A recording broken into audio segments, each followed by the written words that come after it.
Buenos días a los presentes en la sala, buenos días a los que nos siguen en la retransmisión del evento. Damos comienzo al seminario número 77 del Seminario Permanente Jesús González Amuchastegui y tenemos hoy el gusto de contar con la ponencia del profesor Gregorio Robles Morchón. El profesor Gregorio Robles es uno de los miembros destacados de una generación de filósofos del derecho en España.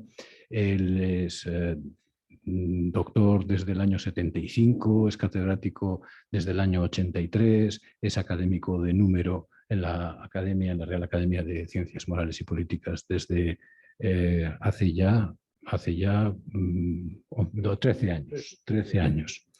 Tiene una larguísima trayectoria, es autor de una multiplicidad de trabajos enormes, impresionante la bibliografía del profesor Robles, ha sido profesor en la Complutense fundamentalmente y en Mallorca durante muchos años y creo que lo más destacado, o una de las notas más destacadas en la perspectiva internacional, es que es un profundo germanista, un profundo conocimiento de la filosofía del derecho alemana y además en ese contexto también añadiría que es un literato. Es autor de 2 novelas ya publicadas y tiene esa dimensión cultural.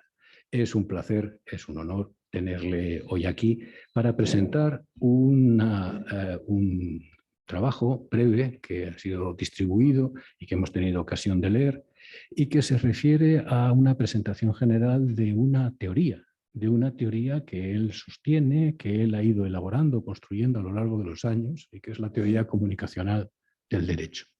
Quizá la síntesis más clara de esta teoría está en este impresionante conjunto trío de volúmenes que recogen distintas dimensiones de esta teoría comunicacional del derecho y que están expuestos aquí en la última edición, que ya tiene un formato uniforme y que reúne la aproximación a distintos aspectos, a distintas dimensiones de la configuración de la teoría.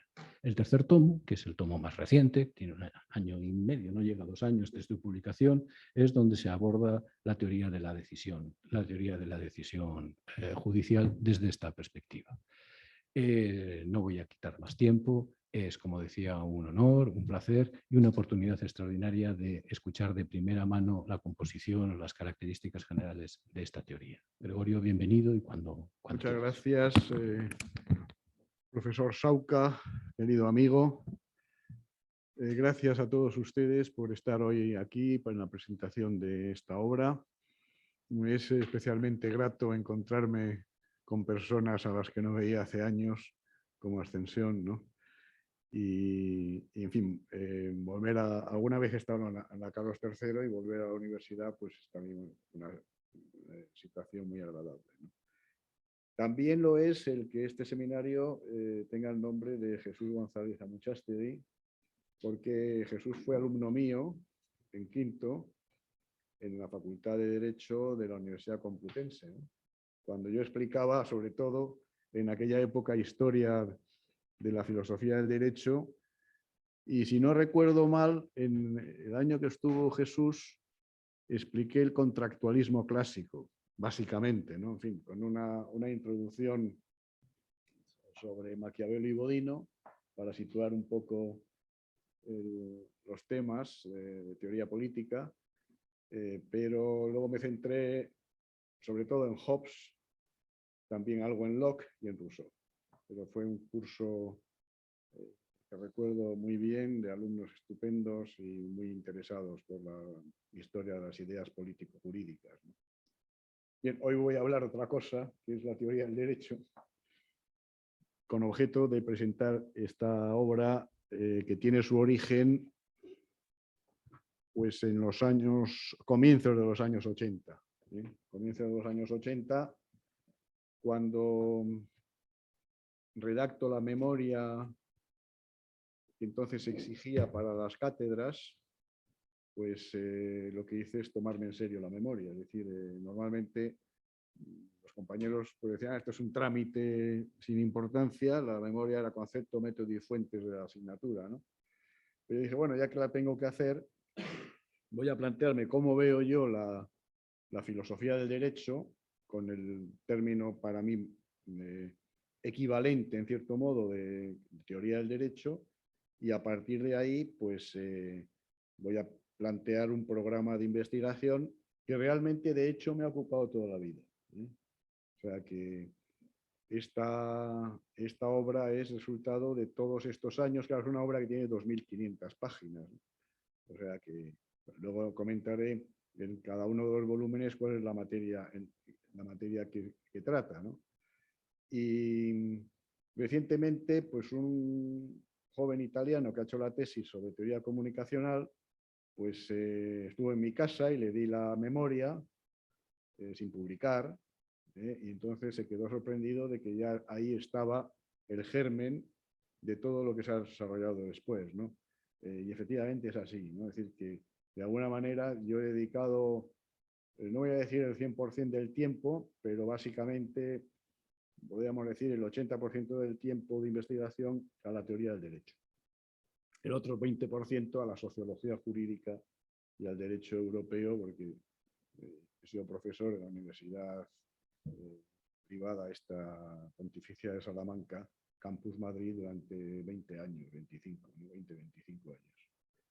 Bueno, ¿por qué digo esto? Para situar un poco biográficamente este trabajo, ¿no? Primero me voy a referir a la razón del nombre, por qué designo teoría comunicacional, qué quiere decir eso. En segundo lugar, me voy a referir a la relación entre comunicación, lenguaje y derecho, que es un punto básico. En tercer término, a los textos jurídicos. El cuarto punto es una diferenciación muy importante que establece esta teoría entre ordenamiento, sistema y ámbito jurídico. Ordenamiento, sistema y ámbito jurídico. Y por último, me referiré a la estructura de la teoría comunicacional del derecho, cómo está organizada internamente, de acuerdo con los 3 volúmenes, porque como vamos a ver, cada volumen se ocupa de una parte de la teoría comunicacional. Primero, razón del nombre. ¿Por qué se designa teoría comunicacional? Porque se parte de la idea de que todos los fenómenos que se dan en el derecho son traducibles en términos de comunicación humana. Es decir, que el punto de partida es considerar los fenómenos jurídicos como fenómenos de comunicación. Para entender esto, lo mejor es poner algunos ejemplos.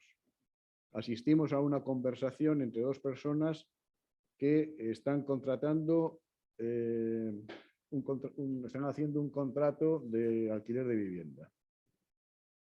Vemos que conversan entre ellos y al final se ponen de acuerdo y redactan un papel donde están las cláusulas, ¿no? ¿Qué tenemos ahí? Tenemos un proceso de comunicación, en este caso de carácter conversacional, es una conversación, que concluye en un acuerdo y que se plasma en un texto. O sea, que tenemos conversación, comunicación, texto, contrato. Vamos al Parlamento y nos encontramos con que unos señores discuten sobre los artículos de una ley, aprueban algunas enmiendas, otras las rechazan. ¿A qué asistimos ahí? Asistimos a un proceso de comunicación más complejo que el anterior, pero en definitiva un conjunto de actos de comunicación que concluyen también en un texto, que es el texto de la ley. Este proceso de comunicación es más complejo y además no es conversacional, sino que es dialéctico. Se trata de discutir sobre los artículos de una ley.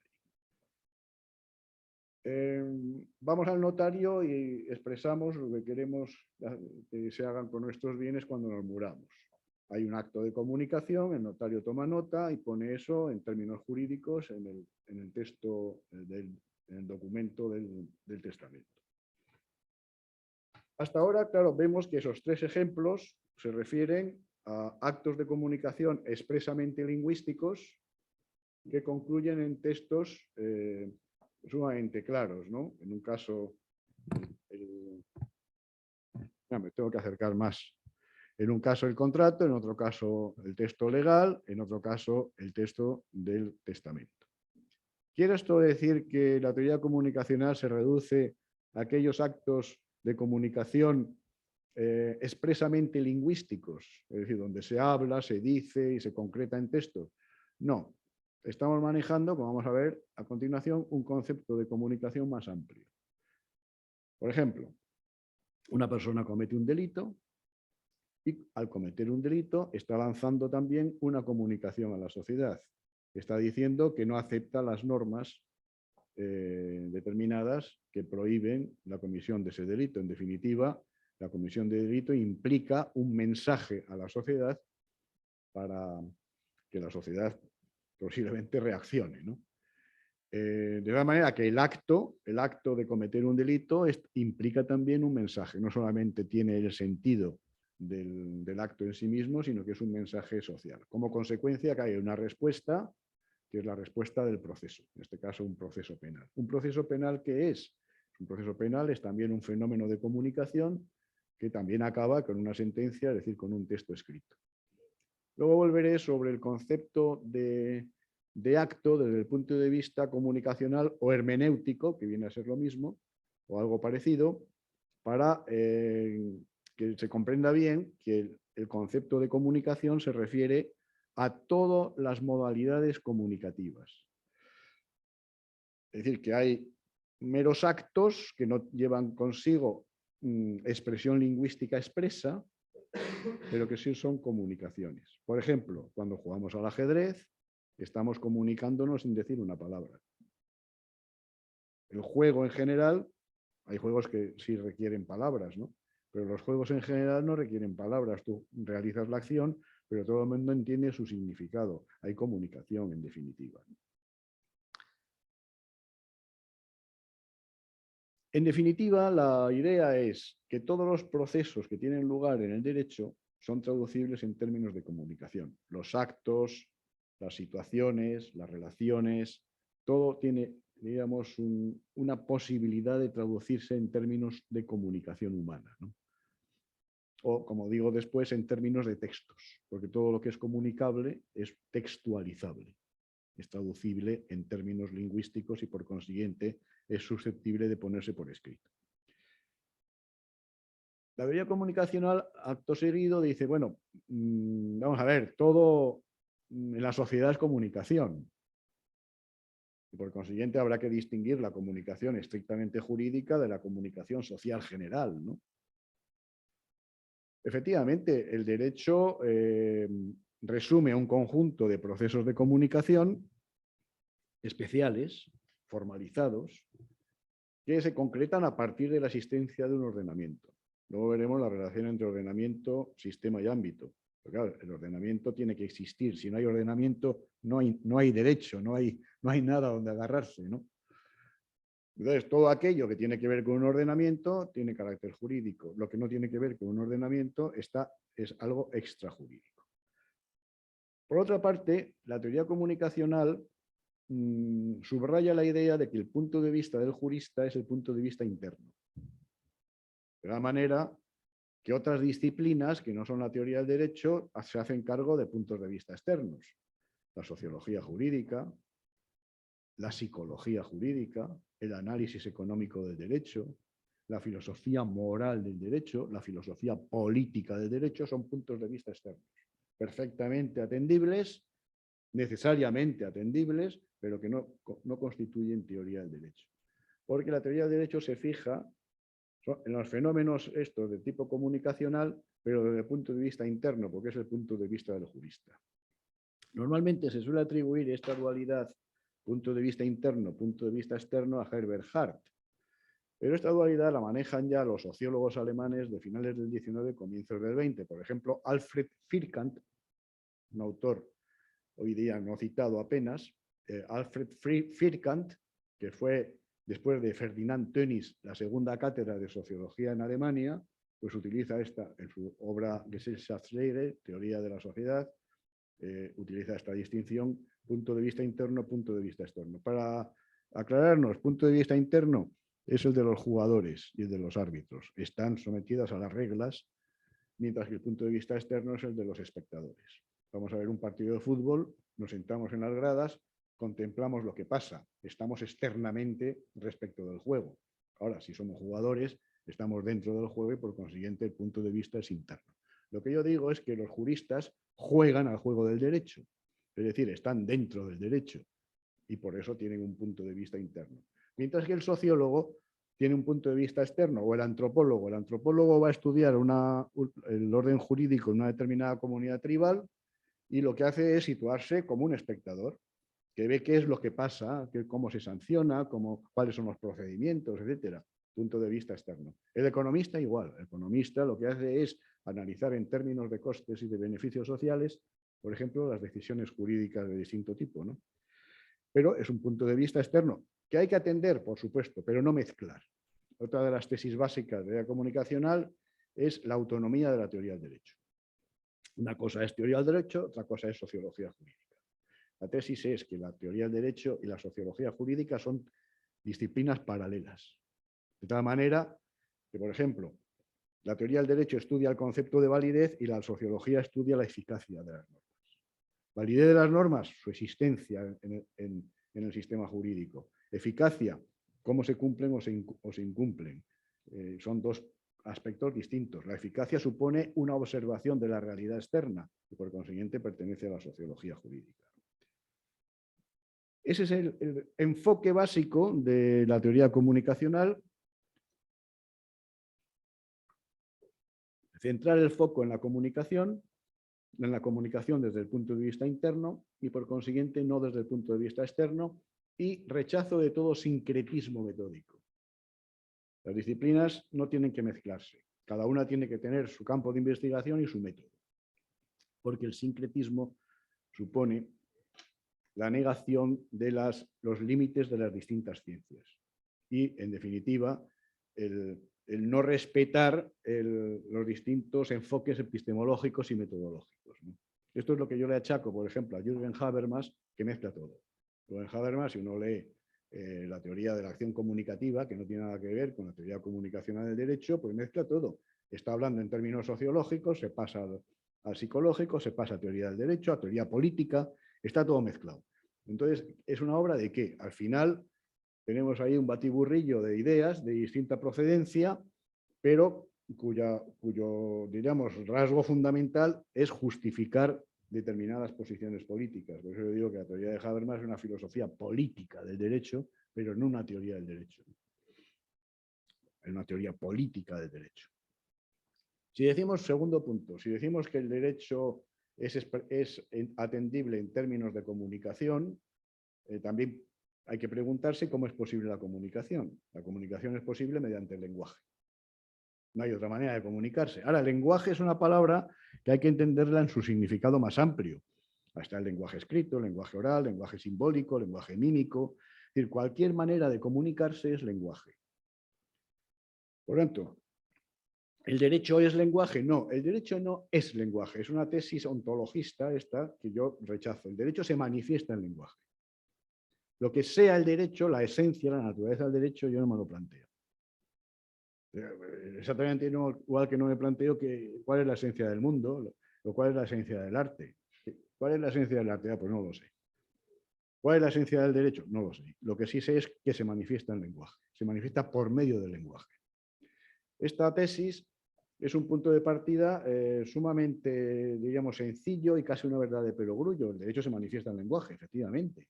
Pero es que toda filosofía tiene un punto de partida que viene a ser una verdad de perogrullo, ¿no? Acuérdense de Descartes, ¿no? Pienso, luego existo. Bueno, parece una cosa evidente. El problema es construir a partir de ahí. O sea, el problema no es decir el derecho se manifiesta en lenguaje, que es algo casi evidente, ¿no? ¿Se manifiesta en lenguaje, sí o no? Pues parece ser que sí. El problema de la teoría del derecho es construir después toda la teoría del derecho a partir de esa premisa. Esta es la cuestión. Por lo tanto, la teoría comunicacional no es una teoría ontologista, porque no define la esencia, la naturaleza del derecho, sino que se limita a decir que se manifiesta de una determinada manera, y esa determinada manera es precisamente el lenguaje. Ahora, ¿qué tipo de lenguaje? Hay que afinar un poco más, porque el lenguaje es todo. El lenguaje se manifiesta en la biología, la química, la vida ordinaria nos manifestamos mediante el lenguaje. Entonces viene una matización importante que es el lenguaje de los juristas. La teoría del derecho se manifiesta o se fija en los procesos comunicacionales donde aparece el lenguaje de los juristas. ¿Y qué es eso del lenguaje de los juristas? El lenguaje de los juristas es un lenguaje de una clase profesional muy amplia, donde están todos los prácticos y todos los teóricos y todas aquellas personas que profesionalmente se dedican al derecho en cualquiera de sus manifestaciones. Ese es el lenguaje de los juristas. El lenguaje de los juristas se expresa en las lenguas ordinarias, en el español, por ejemplo, pero tiene la peculiaridad de que utilizando el lenguaje normal, el lenguaje ordinario, introduce aspectos, conceptos, términos, modos expresivos que son característicos de los juristas. De manera que el lenguaje de los juristas es un lenguaje que en principio puede entender todo el mundo. Por eso un abogado puede explicar a sus clientes pues, las cosas que tienen entre manos, ¿no?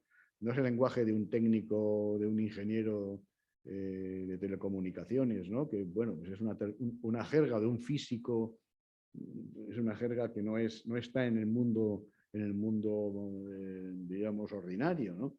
El lenguaje de los juristas es un lenguaje que pertenece a la vida ordinaria de la gente, por consiguiente, pero es inteligible por todos en principio, pero no es solo eso, es algo más, ¿no? Tiene esa naturaleza híbrida. Entonces, la teoría comunicacional se autodefine también como teoría del lenguaje de los juristas. ¿Eso qué significa? Pues significa que su método es fijarse en cómo hablan los juristas, en cómo dicen las cosas. Voy a poner un ejemplo. Ahora se debate mucho la tesis de los lingüistas de John Searle de normas constitutivas y normas regulativas, ¿no? Pero eso no hace falta ir a los lingüistas, lo tenemos en el derecho. Yo, cuando estudié Derecho Civil con Federico de Castro, en una de las lecciones decía el efecto constitutivo de las normas. Resulta que tenemos que ir a los lingüistas para enterarnos que las normas tienen un efecto constitutivo. Está así de las primeras lecciones del Derecho Civil de España, que se llama así la obra, del año 55, el efecto constitutivo de las normas. De las normas no solamente tienen un efecto regulativo, sino también constitutivo. Y explica qué significa eso. Entonces, el método de la teoría comunicacional, ¿cuál es? Estudiar derecho. No solamente los filósofos del derecho, también, sino también los juristas. Estudiar derecho civil, derecho procesal, derecho penal, derecho constitucional, y de ahí extraer, como si fuera un limón, las gotas que pertenecen a la teoría del derecho. Es decir, ver el derecho positivo con ojos de teórico. Esta es la cuestión. Claro, si hablamos del lenguaje de los juristas, enseguida nos metemos en otro gran tema de la teoría comunicacional, punto tercero, los textos jurídicos. ¿Qué es un texto? Bueno, decía Galileo que la naturaleza es un gran texto escrito en lenguaje matemático y que quien quiera entender la naturaleza tiene que saber matemáticas. El concepto de texto que manejamos nosotros, los que nos dedicamos a la teoría comunicacional, es toda aquella realidad humana susceptible, toda aquella obra humana susceptible de interpretación y de comprensión. Aquí aparecen tres conceptos básicos: obra humana, interpretación y comprensión. Estamos en plena teoría de la hermenéutica. Obra humana, un cuadro es una obra humana susceptible de interpretación y comprensión. Una sinfonía es una obra humana susceptible de... O sea, todas las obras artísticas. Pero no solo.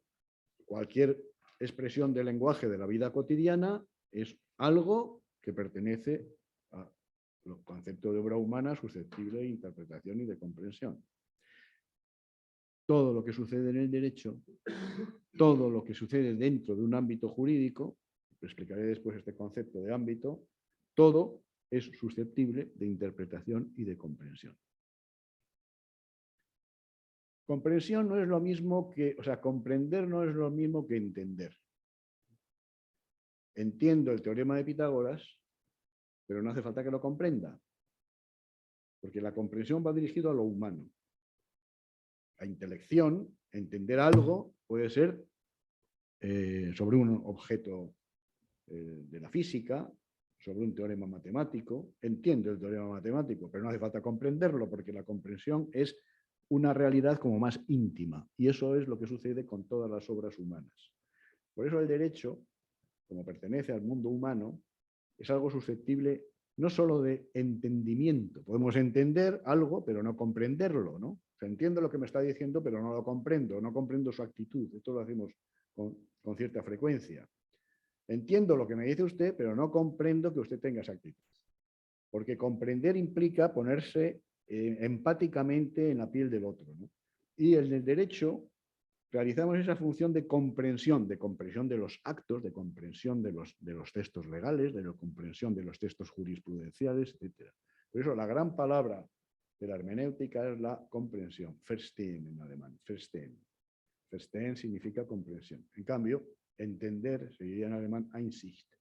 Einsichten significa, sichten significa ver, el que ve dentro de algo, pero no llega a comprenderlo. En cambio, Verstehen es una palabra que hago mío lo que comprendo, ¿no?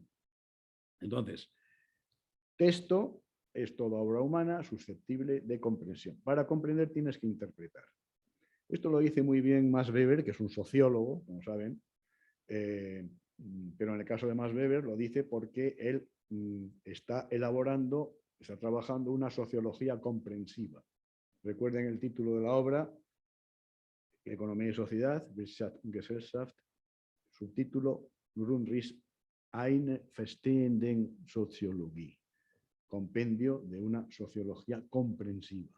Porque la comprensión no solamente es un instrumento metodológico de la teoría del derecho, también lo es de la sociología. Lo que pasa es que es una comprensión desde fuera, no una comprensión desde dentro. La comprensión del jurista es distinta de la comprensión del sociólogo. Bueno, esto lo podemos afinar después si queréis en las preguntas.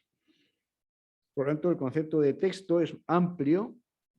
Hay textos escritos, hay textos orales, hay textos actuados. Una acción es un texto. Voy a detener un momento en esta cuestión. ¿Cómo definimos la acción en la teoría comunicacional? De la siguiente manera.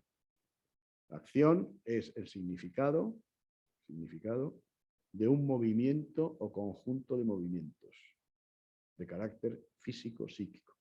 Significado de un movimiento o conjunto de movimientos. El ejemplo que pongo es siempre el mismo. Levanto la mano. ¿Qué acción realizo? Llamo a un taxi, saludo a un amigo, me despido, paro el juego porque soy árbitro, presto juramento en un tribunal americano. Es decir, el mismo movimiento puede significar varias cosas, y de hecho sucede así, ¿no? ¿Cómo sabemos lo que significa? Porque leemos el movimiento, lo interpretamos en función de una situación comunicacional y porque tenemos un marco interpretativo que nos da nuestra cultura, en definitiva, ¿no? Sabemos que levantando la mano puedes llamar a un taxi, contratar los servicios del taxista para que te lleve. Y por tanto, nosotros los movimientos los interpretamos y los comprendemos, interpretación y comprensión de los movimientos que constituyen las acciones. La acción, por tanto, no es el movimiento, la acción es el sentido del movimiento, el significado del movimiento. Ahora bien, si es un sentido, si es un significado, quiere decir que es comunicacional. Y por tanto que es susceptible de ponerse por escrito. Y podemos decir, vi que este señor paraba un taxi en la esquina de Alcalá con Gran Vía. Y en definitiva, cuando en una sentencia recogen los hechos, lo que se hace es textualizar la acción, porque la acción es el sentido. En definitiva, darse cuenta de eso es entender cuál es una de las claves de la teoría comunicacional. Todo es textualizable en el derecho, porque todo es comunicación, y la medida en que es comunicación es lenguaje. Todo eso es posible porque tenemos un marco hermenéutico de referencia. La acción con sentido jurídico es aquel movimiento al cual podemos adscribir un significado jurídico en función del ordenamiento y del sistema. El marco de referencia. En definitiva, todo en el derecho es susceptible de comprensión y por consiguiente de comunicación y por consiguiente de textualización. O sea que si nos ponemos ya en plan maximalista, todo en el derecho es textualizable, susceptible de ponerse por escrito. De ahí la importancia de los textos jurídicos. Y de ahí otra de las maneras de autodenominarse la teoría comunicacional como teoría de los textos jurídicos. La teoría comunicacional, teoría del lenguaje de los juristas, teoría de los textos jurídicos. Vamos al punto cuarto. Ordenamiento, sistema y ámbito. Entramos en una biblioteca. Aquí la imagen es la imagen de la biblioteca. Estamos en la biblioteca y imaginaros que tenéis aquí, en esta pared, la Constitución, las leyes que completan la Constitución, la ley del Tribunal Constitucional, no sé cuántos, las leyes ordinarias, las leyes orgánicas, todos los reglamentos, los decretos, la jurisprudencia de los altos tribunales, en fin, por supuesto, los tratados internacionales. Y decimos, esto que tenemos aquí en esta pared, esto es el ordenamiento jurídico español. Por ahí tenemos todos los textos. El ordenamiento jurídico español es producto de las decisiones de las autoridades. Poder constituyente, poder legislativo, etcétera. Todos los poderes son autoridades que generan textos ordinamentales. ¿Cuál es la impresión que nos da ese conjunto de textos? Pues me nos da una impresión un poco terrorífica, diríamos. ¿Por dónde entro yo a ese mundo? ¿Por qué? Porque son textos de distinta época, de distintos autores, que están relacionados todos entre sí. Sabemos que están relacionados entre sí, pero ¿cómo están relacionados? Por eso es necesario que haya, no ya autoridades, sino autores que expliquen esos textos y los relacionen, que los conceptualicen, que los sistematicen, que los ordenen, que los interpreten, que nos proporcionen ese material de una manera sistemática. Y aquí aparece la segunda parte de la biblioteca, donde tenemos los libros doctrinales, los tratados de derecho constitucional, las monografías de derecho constitucional, los tratados y manuales de derecho penal y las monografías correspondientes, y así todas las asignaturas. Esta segunda parte de la biblioteca es más extensa que la primera, porque claro, hay que comentar, a los alumnos les pongo el Código Civil y pongo el Tratado de 14 volúmenes de Castán. Digo, esto lo que hace es comentar esto.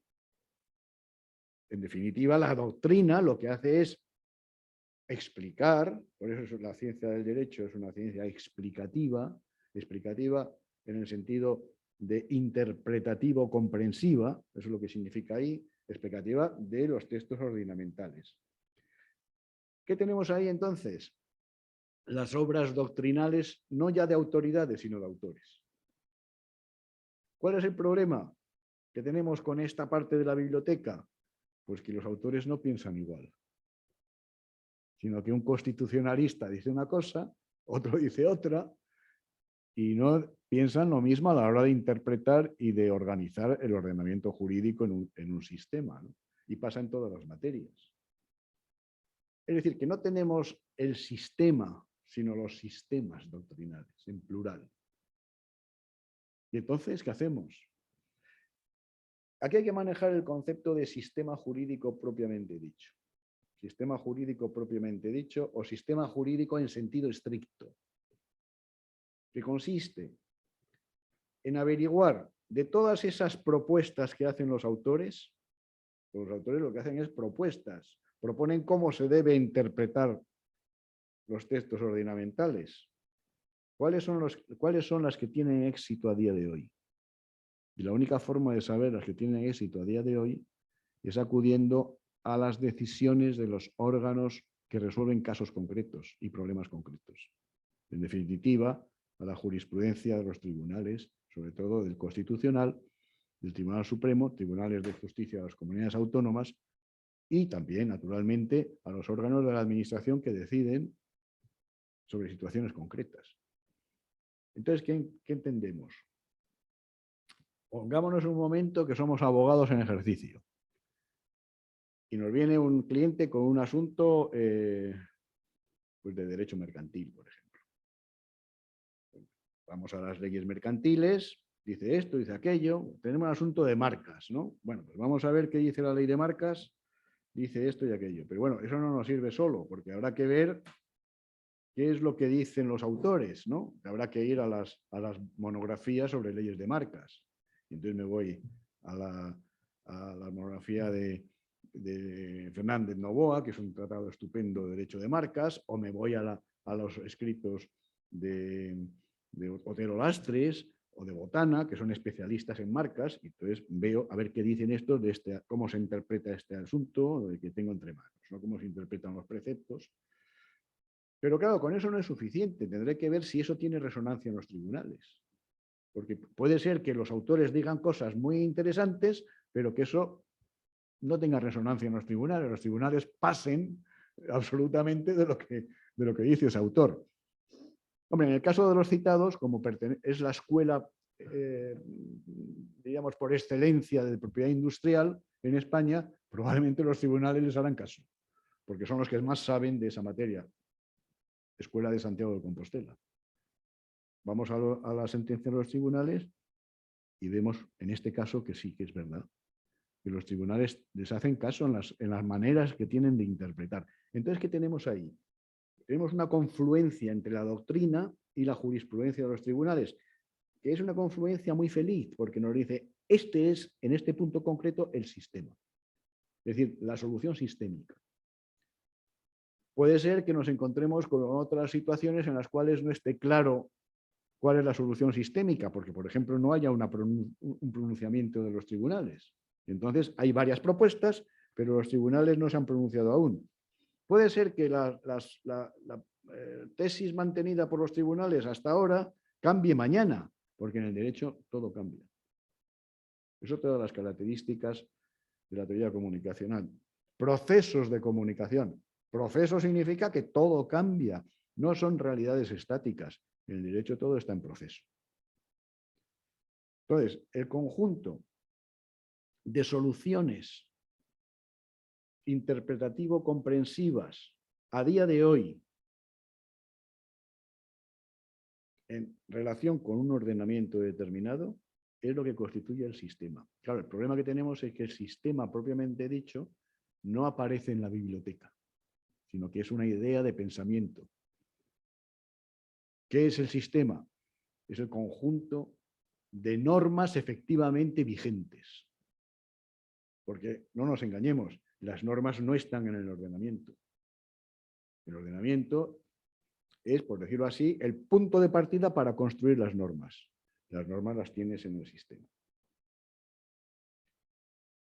Esta idea yo la tengo expuesta en el año 80 como consecuencia de una crítica que hice con unos austriacos a Kelsen, que vinieron unos austriacos a la Complutense, y entonces, por una serie de circunstancias, uno de los ponentes no podía intervenir, y entonces don Joaquín Ruiz Jiménez me llamó y me dijo, Gregorio, haga usted la ponencia. Digo, si faltan 5 días, no importa, hágala. Y entonces yo hice la ponencia sobre Kelsen y dije, claro, en el ordenamiento no tenemos la norma, en el ordenamiento tenemos el comienzo para construir la norma aparece en el sistema, o sea, concepción constructivista por mi parte, ¿no? Mientras que se mantiene una concepción descriptivista del ordenamiento. El ordenamiento es lo que hay. Si fuera tan sencillo, pero no es así. Las normas aparecen en ese concepto, digamos, algo inasible que es el sistema jurídico propiamente dicho. Y luego tenemos, además de ordenamiento, sistemas doctrinales, sistema jurídico propiamente dicho, el concepto de ámbito. Claro, yo siempre me he preguntado, vamos a ver, ¿qué pasa con las escrituras públicas de los notarios? ¿No pertenecen al derecho? ¿Qué pasa con los dictámenes que escriben los abogados? ¿No pertenecen al derecho? ¿Qué pasa con las demandas? Con las contestaciones a las demandas, con las querellas, las contestaciones a las querellas. Es decir, con todo ese conjunto de escritos que no son ordenamiento ni son sistema. no son sistema doctrinal, ni tampoco es sistema jurídico en sentido estricto. ¿Dónde los encajamos? ¿Pertenecen al derecho? Sí. Por tanto, aquí hay que inventarse otro concepto, el concepto de ámbito. El ámbito es lo que pertenece a todo un ordenamiento jurídico, todo lo que está en relación con un ordenamiento jurídico, eso es el ámbito jurídico. No solamente esos textos a los que he aludido ahora, los actos, las situaciones, quiénes son sujetos, quiénes no son sujetos, es decir, todo lo que no está exactamente contemplado, o puede no estarlo al menos, ¿no? ¿Una acción pertenece al derecho? Pues depende, si tiene un sentido jurídico, sí. Entonces pertenece al ámbito. ¿Una acción es ordenamiento? No. ¿Una acción es sistema doctrinal? No. ¿Una acción es sistema jurídico propiamente dicho? No. ¿Pertenece al derecho? Si tiene sentido jurídico, sí, pertenece al ámbito. ¿Cómo sabemos que tiene sentido jurídico? Porque aplicamos lo que llamo el eje hermenéutico básico constituido por el ordenamiento y el sistema.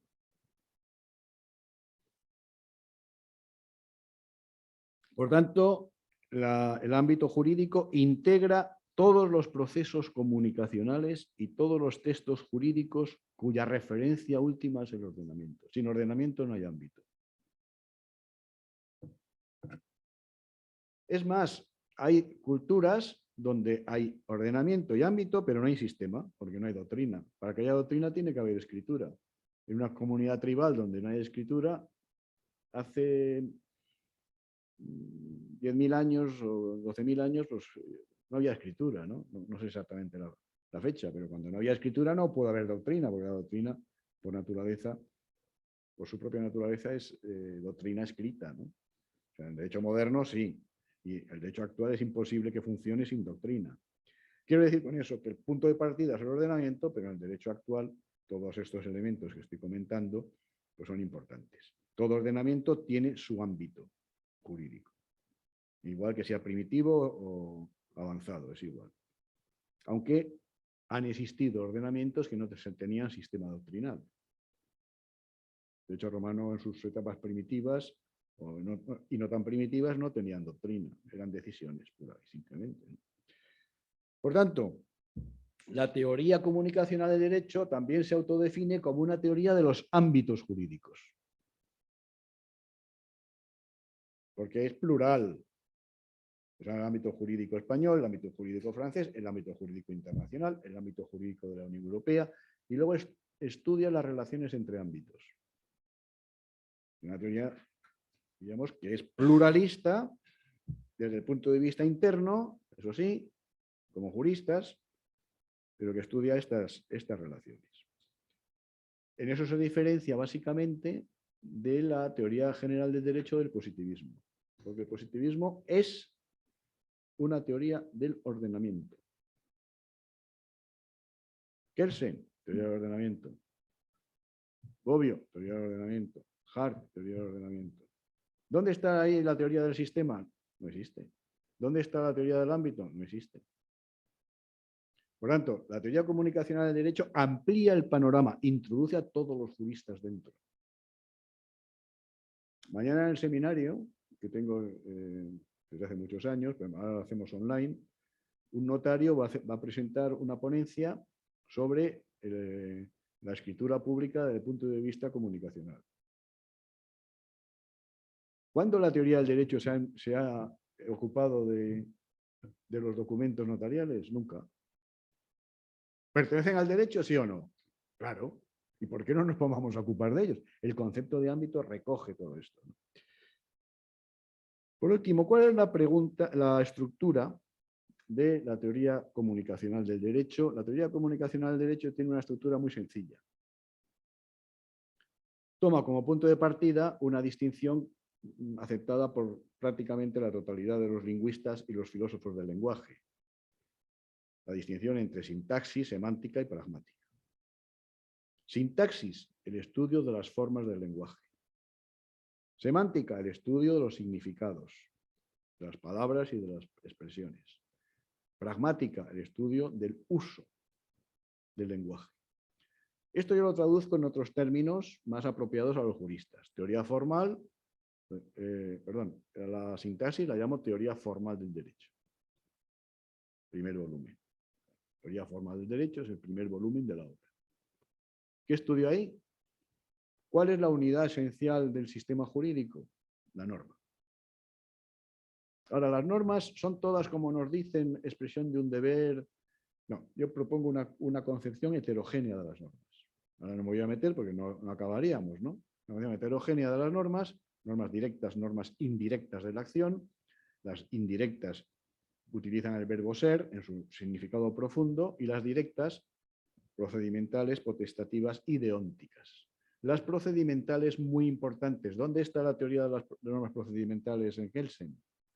No existe. ¿Dónde está la teoría de las normas procedimentales en Bobbio? No existe.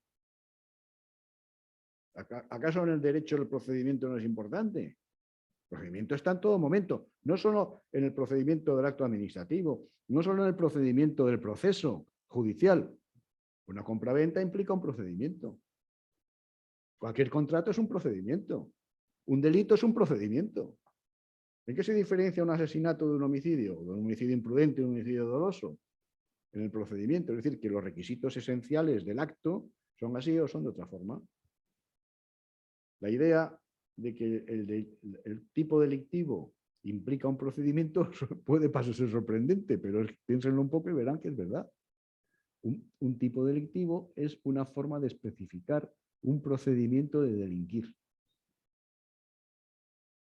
Entonces, el concepto de procedimiento es un concepto esencial en el derecho. Sin embargo, la teoría del derecho, por lo menos la que yo he estudiado durante tantos años, no he visto nunca que apareciera un capítulo amplio sobre las normas procedimentales. Bueno, entonces, ¿qué quiero decir con esto? Que el planteamiento de la teoría de las normas es muy amplio y a partir de ahí todos los conceptos jurídicos clásicos, formales, conectados con los tipos de normas. Derecho subjetivo, pues se conecta con los tipos de normas que acabo de decir en un análisis detenido. Claro, el primer volumen es un volumen extenso, 950 páginas. Ahí tienen ustedes toda esta expresión de conceptos. Segundo nivel, la semántica. Es decir, cómo entendemos y comprendemos y construimos el sistema doctrinal. Teoría de la dogmática jurídica, segundo volumen. La teoría de la dogmática jurídica y del método. En definitiva, ¿qué hace la dogmática? Construir el sistema doctrinal. Hacer propuestas de construcción del sistema doctrinal. ¿Cuál es el concepto unitario básico de la dogmática? El concepto de institución. Teoría formal, norma. Teoría dogmática, segundo volumen, institución. ¿Por qué? Porque las normas no están sueltas, sino que forman núcleos que se llaman instituciones. Con lo cual conectamos con el neoconstitucionalismo, con el neoinstitucionalismo, conectamos con el institucionalismo de Oriú, etc. Tercer volumen, teoría de las decisiones jurídicas. En el derecho todo se genera a golpe de decisión, empezando por la decisión constituyente, la decisión legislativa, la decisión administrativa, la decisión judicial. Esas son decisiones ordinamentales, porque crean ordenamiento. Pero no solamente hay decisiones ordinamentales, hay decisiones doctrinales. Un autor, cuando estudia un asunto o está haciendo un libro, una monografía, y propone una interpretación, decide cuál es la interpretación que le parece correcta. Es decir, que el concepto de decisión jurídica no se restringe a las decisiones que crean ordenamiento. Normalmente cuando se utiliza la palabra decisión se suelen referir los autores a las decisiones judiciales, pero decisiones judiciales es una modalidad de decisión. La decisión fundamental es la decisión constituyente. Bueno, ya lo tenemos en Carl Schmitt, ¿no? Pero todo el ordenamiento es producto de decisiones. Pero además, la tesis nuestra aquí en la teoría comunicacional es que los sistemas doctrinales son producto de decisiones, se estira la decisión doctrinal. Las decisiones, por tanto, no se limitan a un ámbito restringido, sino que es un panorama muy amplio. Y como consecuencia del estudio de las decisiones, dentro de este estudio de las decisiones nos planteamos cómo se argumenta para decidir. La teoría de la argumentación forma parte de la teoría de las decisiones. ¿Quiere decir que no se argumenta en la dogmática o que no se argumenta en la teoría formal? Pues naturalmente que se argumenta. Pero el lugar característico de la argumentación jurídica es la teoría de las decisiones, que es cuando hay que decidir casos, problemas concretos. No solamente del caso judicial, sino también problemas genéricos, como hace el legislador. El legislador se plantea un problema genérico. El constituyente se plantea un problema genérico. ¿Cómo quiero que sea la constitución de este país determinado, ¿no? Naturalmente que la teoría de la decisiones es muy amplia y la argumentación tiene que ver con todos los procesos decisionales. Y dentro de la argumentación, en relación con la argumentación, se plantea la cuestión básica, digamos, del contexto en que la argumentación se produce, que es la retórica jurídica. O sea que la argumentación no tiene entidad autónoma, se produce dentro de un contexto retórico. Bueno, no voy ahora a entrar en eso porque no acabaríamos. Y por último, en relación con la teoría de las decisiones, se plantea el problema de la justicia, porque claro, ¿cuándo nos planteamos la justicia? Cuando hay que decidir sobre problemas, sea en plan general, sea en plan concreto. Yo distingo justicia ambital y justicia extraambital. La justicia ambital es la justicia propia de ese ámbito, es decir, el conjunto de valores, principios, ideas valorativas, axiológicas, que ese ámbito refleja. En nuestro mundo tiene una expresión muy sencilla: Estado de Derecho. Estado de Derecho resume la justicia ambital. ¿Qué es la justicia extraambital? Lo que a mí personalmente me parece que debe ser justo. Son dos niveles distintos. El libro de John Rawls pertenece a justicia extraambital, porque él no sabe derecho. John Rawls no es un jurista. John Rawls es filósofo moral. Todo aquel que se plantea cómo debe ser la sociedad está extraambital, está fuera del ámbito. En cambio, los juristas, nuestro objeto es sobre todo conocer la justicia de nuestro ordenamiento, justicia ambital. Lo cual no significa que no podamos hacer una crítica desde nuestro concepto de la justicia extraambital. Tampoco significa que no podamos hacer una justicia extraambital, pero sabiendo que son cosas distintas. Bueno, entonces ven que todo este panorama, bastante complejo, por cierto, que yo he tratado de resumir en 50 minutos, pues plantea naturalmente muchas cuestiones, ¿no? Y yo me encantaría que ustedes me las plantearan algunas, por lo menos. Nada, con esto he concluido.